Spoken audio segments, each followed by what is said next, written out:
உங்களுடைய பொறுப்பாளர் அருண்ராஜ் அவர்கள் சொல்றாரு, டிஜிபியை நியமனமானதை நீங்க தான் தற்குறி சொல்றாரு. தற்குறின்றத பேரை நீங்களே ப்ராப்ளம் படுத்துறீங்க பொழுது. அப்ப டிஜிபி நியமனம் பண்ணது நீ தான் உங்களுக்கு தெரியுதா? இத்தனை மாதம் என்ன பண்ணீங்க? அப்ப நீங்க இதுக்கு முன்னாடி அந்த விஷயம் கொண்டு வந்திருக்கலாம்ல சார். ரோட்ல இறங்கி போராடணும் சார். நீங்க ரோட்ல இறங்கி போராடினா மட்டுமே தான் உங்களுடைய கட்சி வெளியில தெரிய வரும். அந்த கூட்டத்தை உங்களுக்கு இருக்க மிகப்பெரிய ஒரு மாஸ் கூட்டம் இருக்குது.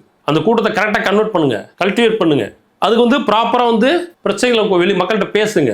வந்த கூட்டம் நீங்க சொல்லக்கூடிய விஷயத்தை எடுத்து கொண்டு போயிட்டு அவங்க மக்கள்கிட்ட சொல்லணும். அப்போ வந்த கூட்டமும் உங்களுக்கு ஓட்டா மாறணும். ஏன்னா கூட்டம் கூட எல்லாமே ஓட்டா மாறான்னு சொல்றாங்க பல பேர். ஸோ அது உங்களுக்கு வந்து நடந்துடக்கூடாது. பிரசாந்த் கிஷோர் நடந்தது, சிரஞ்சீவிக்கு நடந்தது. ஸோ அந்த மாதிரி நடந்துடக்கூடாது. அப்போ என்ன பண்ணும், நீங்க உங்களுடைய கொள்கைகள், உங்களுடைய மக்கள் சார்ந்த கருத்துக்களை உங்களுடைய பொது மேடையில் பேசி அதை போய் மக்கள் இங்கே முதல்ல உங்ககிட்ட இருக்கிறவங்களுக்கு புரியணும். அதுக்கப்புறம் மக்கள்கிட்ட அவங்க கொண்டு போய் பேசணும். அப்பதான் இந்த ஓட்டு உங்களுக்கு கன்வெர்ட் ஆகும். ஆல்சோ புதுசா ஓட்டை கல்வேட் பண்ணி கொண்டு வருவாங்க.